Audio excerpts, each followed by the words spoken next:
Alô, fazendeirada do Brasil, esse jargão abrindo o programa aqui, Zebu para o Mundo, já faz tempo. Em outubro, no dia 2, fez 21 anos que a gente está aqui no ar e tal. E eu tenho, entre as tantas honras que tenho, como participar do Nelore Fest, que foi a festa nobre do Nelore, e aproveitei a viagem para passar na casa do Dom Bertrand de Orleans e Bragança, que é sobrinho, bisneto da princesa Isabel. Não é. Todo ano você faz o mesmo erro. O mesmo erro. E hoje... Eu não sou bisneto, sobrinho bisneto, sou bisneto da princesa Isabel. Trineto de Dom Pedro II. Você não é sobrinho, é bisneto. Bisneto. É linha direta. Exato. Tá bom. Dom Bertrand, que saudade. E a cada ano, já fazem 8 anos que o Natal aqui no Canal do Boi, aqui na BCZ, aqui na fazendeirada do Brasil, é do senhor. Todo dia 24 de dezembro, quando não cai no sábado ou no domingo, a gente te convida, vem aqui e grava com você. Primeiro, no seu bom dia, uma reflexão até religiosa, ou até uma reflexão espiritual, vamos dizer assim, né? Concentrados naquilo que é o campo, que é o agronegócio. Somos todos, nós todos acreditamos em Deus. E o senhor, aqui no Paz no Campo, é o nosso orientador nesse sentido. Bom dia e a sua mensagem inicial. A minha mensagem é a mensagem do Paz no Campo. Quando os pastores chegaram à gruta para venerar o nosso divino Salvador, que havia nascido, o que eles ouviam? Os anjos que cantavam glória a Deus nas alturas e paz na alma, no mundo, aos homens de boa vontade. É exatamente isso que nós queremos para o nosso campo.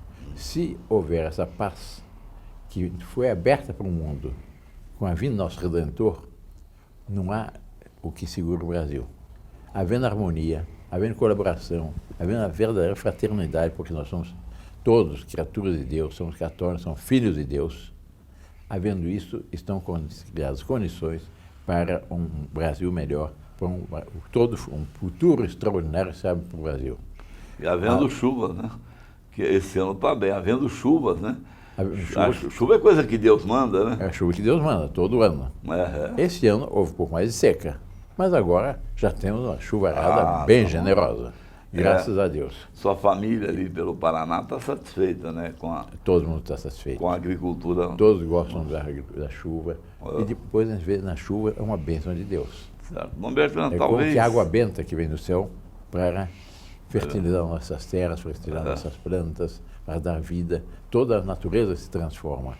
E assim foi o mundo também com a vinda do nosso Salvador. No nascimento do menino Jesus, sob os olhares da Santíssima Virgem e São José, abriu uma nova era para o mundo. Toda a história do mundo se divide entre antes de Cristo e depois de Cristo. Antes do Natal e depois do Natal.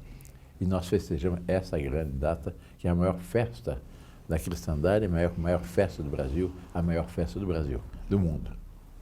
O Dom Bertrand é permanentemente, o senhor é, Dom Bertrand, um homem inspirado e argumenta bem sobre tudo. E interessante que o senhor prega essa paz no campo, né? O senhor prega a paz, nós dois estamos aqui numa luta há 8 anos. Nós dois não, desculpa a falta de modéstia. O Dom Bertrand está, eu sou apenas aquele coadjuvante que faz as entrevistas, né? Pautados pelo Nelson Barreto, pelo Hélio Brambila, que são seus assessores mais diretos aqui. Mas, Dom Bertrand, na verdade, quando se trata da vida dura, da realidade, a gente tem que se transformar em pessoas mais sérias, né? Teremos mais dificuldades em 2022 do que tivemos daqui para trás? Não acho. Porque o povo brasileiro acordou. Em 2016, o povo brasileiro sentiu-se agredido, sentiu que estavam usurpando a nossa nação. E o povo brasileiro acordou e bradou o quê? Quero o meu Brasil de volta. E esse Brasil de volta acordou. Não adianta dizer em toda a imprensa, as mídias, as grandes televisões, que a situação do Brasil é trágica, nunca houve governo pior, etc. Eu nunca vi na minha vida uma tal falsificação da realidade como está assistindo hoje em dia. Mas, para ver como o Brasil acordou, compare 2 datas. É só comparar. Esse ano, 7 de setembro e 12 de dezembro, e 12 de setembro. Sim. Onde é que havia mais gente? É. E aquilo era o Brasil comemoração. real, o Brasil que queria paz, o Brasil que queria progresso, o Brasil que pedia, quero Deus acima de tudo. É verdade. O nosso presidente venceu a eleição quando ele escolheu como lema Deus, Brasil, Brasil acima de tudo e Deus acima de todos. acima de tudo. Ele repôs Deus no alto No lugar que todos devemos reconhecer que é nunca dele, devemos né? ter tirado. Se você tira Deus, que usaram, o Estado fica Deus. E aí o Estado começa a legislar sobre tudo que bem entende. Então, sobre destrói a família, destrói a propriedade, abala tudo. Se respeita a lei de Deus, que problema haveria? É. Imagine uma cidade, uma região, uma nação que todos respeitem só os 10 mandamentos da lei de Deus. Então, Que problema haveria? é. Seria o que nós rezamos no Pai Nosso todo dia. Uhum. Venha a nosso vosso reino, seja feita a vossa vontade, assim na terra como no céu. Seria fazer desse mundo um céu na terra. Isso que nós queremos para o nosso Brasil, nessas vésperas de Natal. Deixa eu entrar Portanto, em temas Deus nos- que a gente vai poder discutir hoje, como o bicentenário da República, né? Não. Da Independência, desculpa. Estou ruim para voltar no tema. Da Independência do Brasil, o bicentenário. E outra coisa, foi aqui no córrego do Ipiranga, no bairro de São Paulo, né? Sei. Venha comigo, como é que disse o Dom Pedro? Sigam quem for brasileiro, não é isso? Foi uma coisa assim? Não, isso foi na Guerra do Paraguai. Ah, tá. Eu sei que Foi no Grito Ipiranga, foi Independência ou Morte. Quer dizer, quando... a Independência ou Morte. Dom Bertrand, o senhor tem me uma ajudado coisa. a ativar muito a minha memória, principalmente a memória no que diz respeito à história. Mas há uma coisa que valeria a pena salientar, Rosário, é que a nossa independência foi diferente dos nossos vizinhos hispânicos. Porque a nossa independência foi muito mais uma emancipação, preparada muito antes disso, Dom João VI. É verdade. A vinda dele não foi uma fuga, foi uma longa preparação para transferir a capital do mundo luso aqui para o Brasil. E aqui, Dom João VI lançou todos os fundamentos da nossa nacionalidade. Tô certo. Criou o Banco do Brasil, a Biblioteca Pública, a Escola Naval, a Academia Militar, absolutamente tudo. Tudo. O Brasil estava preparado para essa emancipação.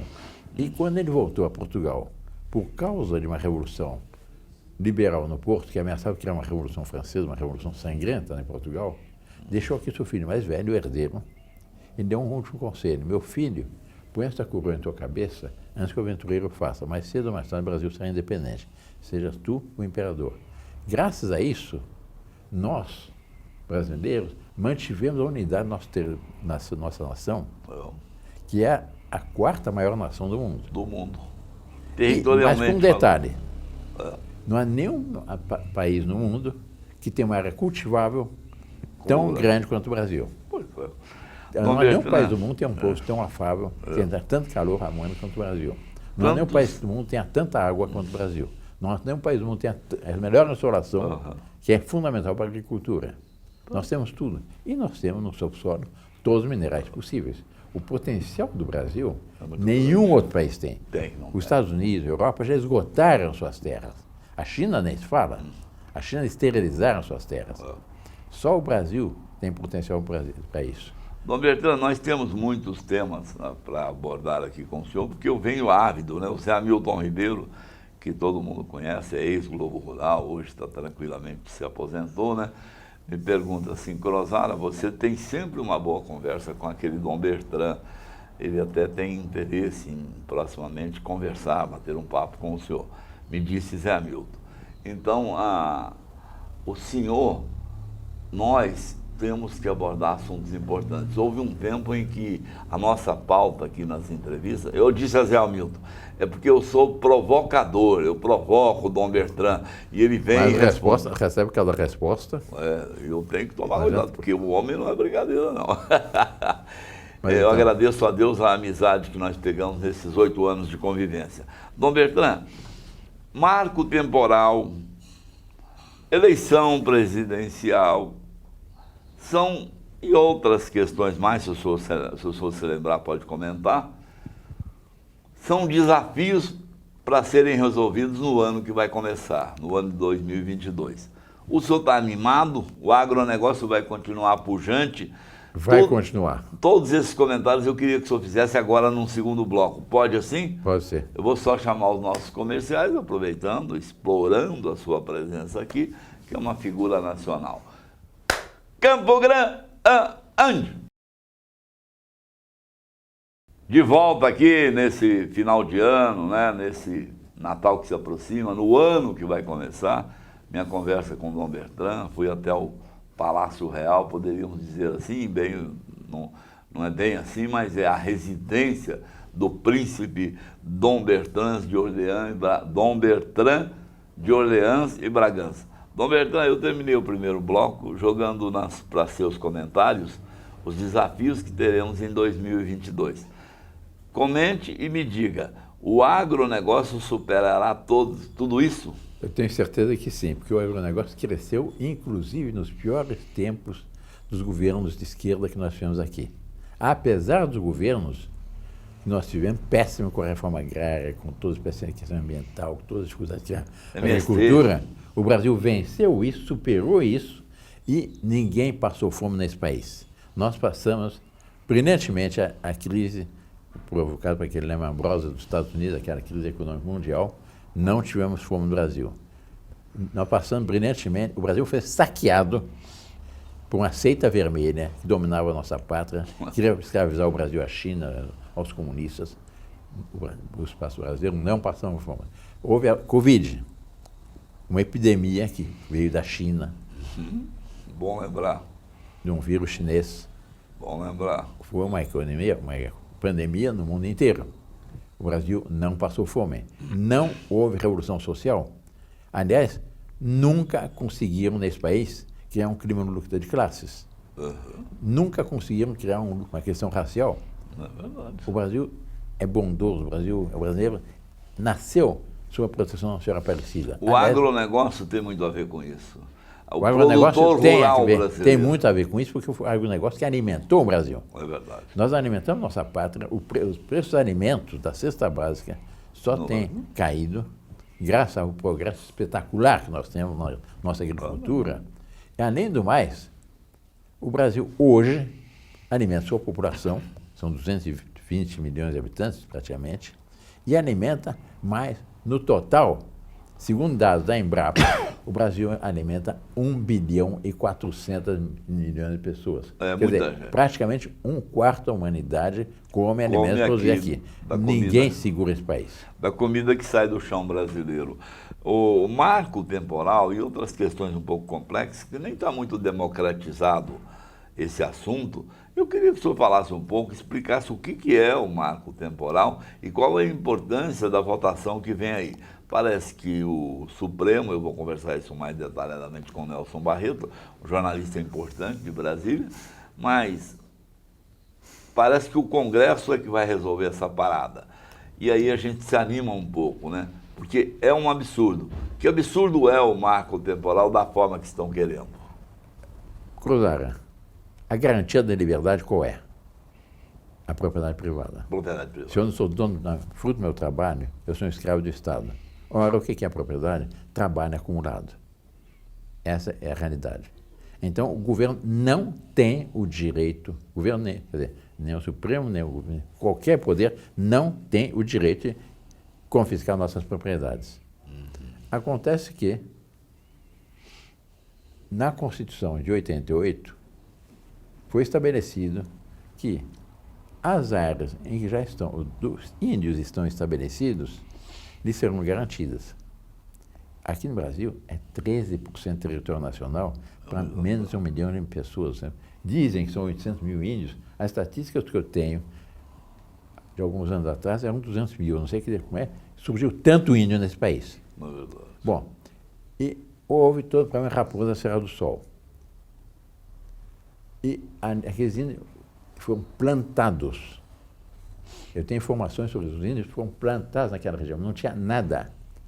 E foram gaúchos, levados pelo governo, no tempo do governo militar, para explorar aquela região, pois analisar a terra, porque era muito fértil. Mas antes de haver calcários, a irrigação, etc., não tinha nem mosquito. Nelson Barreto esteve lá e viu aqui não tinha nada.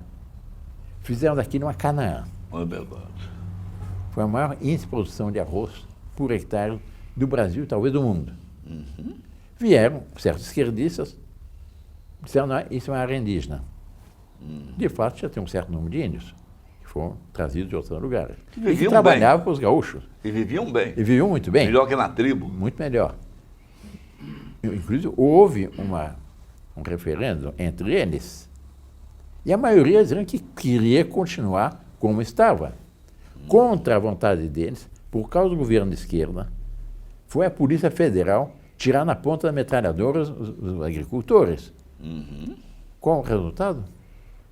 Os índios foram para Rio Branco e estão catando lixo. Resultado. Estão lixando. E aquele arrosal todo nunca mais produziu um grão. Acabou. Miséria. E os índios estão catando lixo no Por Rio isso que Branco. o marco temporal, aumentar a área para Depois, os indígenas, mas nessa é uma ocasião, coisa desnecessária, não é? Nessa ocasião, houve muito debate. Inclusive, eu estive no Supremo conversando com alguns juízes. O ministro Marco Aurélio fez um voto contra o marco temporal, contra o que estavam querendo fazer, para preservar, deixar os gaúchos, etc. Porque aqui nunca tinha sido área indígena. E, no seu voto, o ministro Marco Aurélio disse: proféticas palavras do professor Plínio Corrêa de Oliveira, que no seu livro Tribalismo Ideal, com o mundo progressivo do século XXI, está prevendo o que ia acontecer, mostrava isso. E, apesar disso, foi chegar num acordo, marco temporal. Então, foi dada aquela área injustamente para os índios, mas foi estabelecido que não tem mais outras áreas para índio, porque já tem demais. E qual foi o resultado? Agora, diz não, esse marco temporal não vale. Por quê? Porque isso é um direito anterior à Constituição, direitos imemoriais dos índios sobre as terras. Então, com isso, ele pode chegar em qualquer lugar que não é. E dizer, essa terra meu avô veio aqui.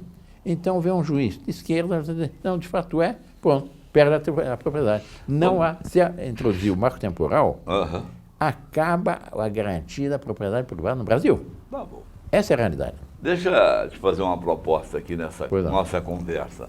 Falta um pouco de tempo ainda, eu vou chamar um comercial e depois do comercial eu queria que o senhor ficasse num assunto só.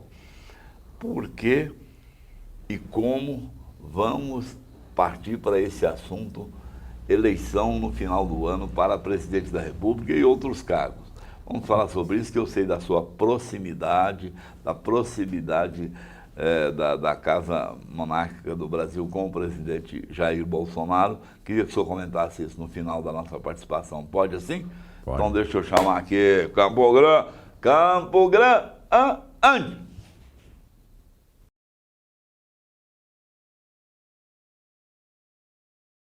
Pois é, de volta aqui com Dom Bertrand de Orleans e Bragança. Dom Bertrand, a grande expectativa dessa nossa conversa é para que o senhor fale do atual governo federal e, na sua concepção, não que queiramos forçar ninguém, deve-se votar em Jair Bolsonaro. O senhor fala isso abertamente nas nossas conversas. Falaria também aqui, gravando na televisão? Não tem a menor dúvida. Quer dizer, o que está em jogo na próxima eleição? Essa seita vermelha que quer voltar a dominar o Brasil, quer voltar a criar o MTST, invasões de terra na cidade, abala todos os direitos, etc., ou preservar a conquista que o Brasil teve a partir de 2016, com essa reação, quando o Brasil sair às ruas, dizendo minha bandeira é verde e amarela e jamais será vermelha. E quero o meu Brasil de volta. O que nós estamos vendo agora, nesse período, apesar de toda a campanha de certa imprensa, televisões, etc., contra, é que o Brasil está renascendo. O MST praticamente acabou. As invasões de terra praticamente acabaram. Existe o favorecimento da agricultura, existe a questão trabalhista diminuiu. Quer dizer, nós estamos fazendo uma correção de rota fundamental.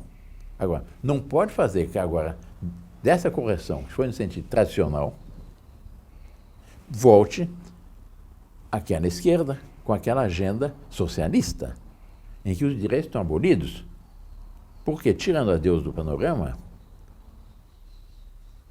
esse pessoal faz o que bem entendem. Eles estão destruindo a família. Eles querem abolir o direito de propriedade. Eles insistem numa socialização do ensino. O Enem, o que era antes disso? É uma agenda comunista. Fazendo a cabeça das crianças, quem não respondesse de acordo com a agenda comunista, não passava no Enem. Olha só. É isso que nós não queremos mais. O Brasil deve ser um basta. Nós não queremos a agenda vermelha. Nós queremos continuar na linha da nossa vocação de uma nação ocidental e cristã. Manter as nossas tradições, custe o que custar. Não estou falando custe o que custar no sentido armado, mas no sentido de nós temos que manter o povo alerta para que a vontade dos brasileiros se manifeste. Todas as manifestações que tem havido ultimamente mostram que a imensa maioria dos brasileiros quer a continuidade do atual governo. Pois é, o Dom Bertrand é muito feliz em me encontrar mais uma vez, pelo oitavo ano seguinte. O Natal é seu aqui no programa, a gente faz sempre, na véspera do Natal, uma entrevista com você. Segue o janeiro todo com mensagens suas, porque o momento, quando você sai de um ano e entra no outro, é um momento de reflexão. E ninguém melhor do que uma reflexão ecumênica como é a sua, porque o senhor é da Igreja Católica, é o Paz do Campo, é o seu movimento todo, mas o senhor não ataca nenhuma religião, o senhor é uma pessoa que aceita a crença de cada um, respeita a crença de cada um. Muito obrigado por mais essa entrevista, viu, Dom Bertrand? Eu agradeço também a ocasião de me dirigir aos brasileiros, sobretudo ao homem do campo, pedindo a Deus Nosso Senhor, pedindo a Santíssima Virgem, que está aqui representada, presidindo a nossa conversa, que nos abençoe. O Brasil nasceu já com o Cruzeiro do Sul, marcando a predileção do Brasil, pelo Brasil. O primeiro ato da nossa história foi uma Santa Missa, em que teve com o corpo, sangue, alma e divindade, Deus Nosso Senhor, que havia nascido na Gruta de Belém, humildemente na Gruta de Belém, mas que abriu para o mundo as portas da civilização. Nós fomos ver o que era o mundo antes de Cristo, depois de Cristo. É impressionante. Se for comparar as nações não católicas, não cristãs, com as nações cristãs, a diferença de progresso é fabuloso. Okay. Quer dizer, isso abriu para nós a possibilidade de fazer desse Brasil uma anticâmara do céu. E é isso que nós queremos. Peçamos Nossa Senhora Aparecida, que foi consagrada, o Brasil foi consagrado a Nossa Senhora Aparecida por Dom Pedro I, logo depois da independência. Sim. Portanto, nós temos uma madrinha no céu. É verdade. Peçamos a ela, que é a mãe do Divino Redentor, que nessa data que se festeja o nascimento do nosso Redentor, que nos abriu as portas do céu, junto com as portas do céu, inclusive nos abriu as portas do progresso no Brasil. Sem isso nós não teríamos. Ser um conjunto de então tá muito índio, bom. etc. Isso tudo nós temos, e que Deus Senhor nos abençoe e ajude aos nossos agricultores, que são os verdadeiros heróis, porque resistiram e ainda continuam com paz, com tranquilidade, a sustentar a nossa pátria e a criar as condições para o progresso para o Brasil. Tá bom, muito obrigado ao Dom Bertrand de Orleans e Bragança. A conversa com ele é muito boa, a gente tem até vontade de continuar, mas quem está aqui na televisão é escravo do horário, né? Vem aí a sequência da grade de programação aqui no canal do Boi. Muito obrigado. Aqui termina mais um programa Zebu para o Mundo.